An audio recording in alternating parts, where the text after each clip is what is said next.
Before we start, I would like you to hit that red subscribe button so that you never miss out on any of our videos. Hey guys, what's up? Welcome back to Massive Phenomenon 6. The Tigris of Bay Eli. In the mythical forest called Bay Eli supposedly lives a lion who is so big there is a space of 9 cubits or nearly 14 feet or 4.3 meters between its ears.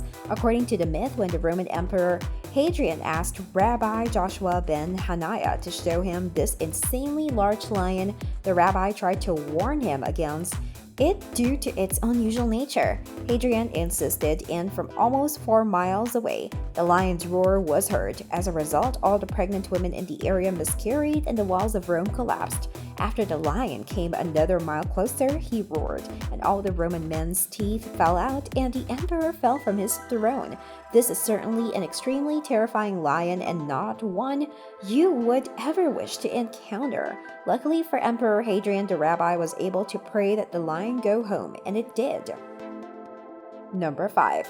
Shadim. Shadim are types of spirits or demons in Jewish folklore, but they are distinctly different from how demons are described in the Christian or Muslim context. They eventually came to be known as somewhat less negative version of jinn. You might know them as genies. Shadim are occasionally referred to as other gods or gods who are not the God of Israel and thus inherently evil. They only appear twice in the Bible, but always negatively, as in Deuteronomy 32:17, where it says, "They sacrificed to devils and not to God, to gods whom they knew not. They were newly come up, whom their fathers worshipped not." In this quote, devils and gods whom they knew not are the Shadim, who always appear in the plural. They came to be described more like the Arab jinn much later on, where comparatively they can also be killed with iron weapons and are more malevolent. Unlike fallen angels from the Christian tradition, some Kabbalistic rituals involve divining the future through intricate steps where the Shadim are viewed as less evil and more helpful to the person performing the ritual. Number 4. Golems. No, not Golem from the Lord of the Rings. Golems are creatures created from clay or other lifeless materials that are intended to serve a troubled community through a difficult time. They are said to only be produced by Jewish mystics, well-versed in Kabbalah or Jewish mysticism, and are a testament to their skill. In most accounts of golems being created for help, they actually end up causing more trouble than they are worth. One man, Rabbi Judah Lowy of Prague, created the golem to defend the Jewish community of Prague from anti-Semitic attacks, but after it became violent, it was destroyed. Some say the golem still exists in the attic of the Alnatushul in Prague, waiting to be brought back to life when it is eventually needed again. What kind of violence the golem enacted is unclear, but this act of creation done by a man perhaps mirrors God's own creation of mankind. Although God may have created the human race, they are free to do good or evil as they please. Just as golems created to fix a negative situation can often make those very situations much more severe and terrifying. Number 3. The Witch of Endor. The Witch of Endor was a witch consulted by the first king of Israel, King Saul.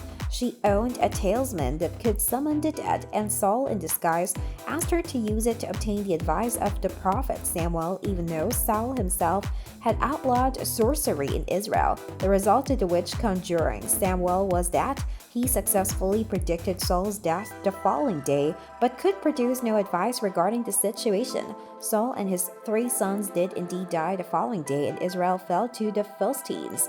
Perhaps this isn't as terrifying as it is ominously horrifying. The witch was able to predict Saul's fate but not offer any help towards saving him.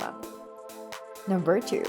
Agrat Bat Mallet. Agrat was a Talmudic demon who traveled with a horde of 180,000 destroying angels and was believed to attack on Wednesday and Sabbath nights. It is occasionally believed that Agrat Bat Mallet is another version of the demon Lilith mentioned previously in this list. However, she has her own preferences in the Bible which are distinct. This demon is thought to have procreated with the sleeping King David and birthed Asmodeus. She mainly attacks men, especially sleeping men, and is compared to a succubus in many sources. This isn't an encounter many men would enjoy, however, and there are strong suggestions toward men not to sleep alone on those nights when she is active. 1. Leviathan. The Leviathan is a ginormous sea creature that is considered indestructible. Initially, there were two of them, male and female, but God killed the female so they wouldn't reproduce and destroy the world.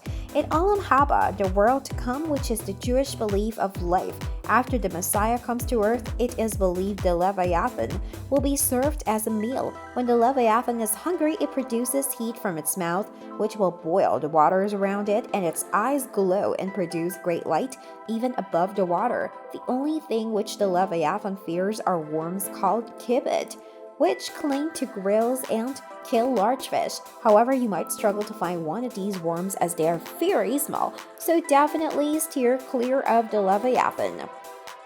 This brings us to the end of our video. I hope you enjoyed it. Hit like if you did, and don't forget to subscribe to our channel so that you don't miss any of our videos in the future. Also watch the 2 videos that are on your screen because I'm sure you love them. With that, I'll see you in the next video.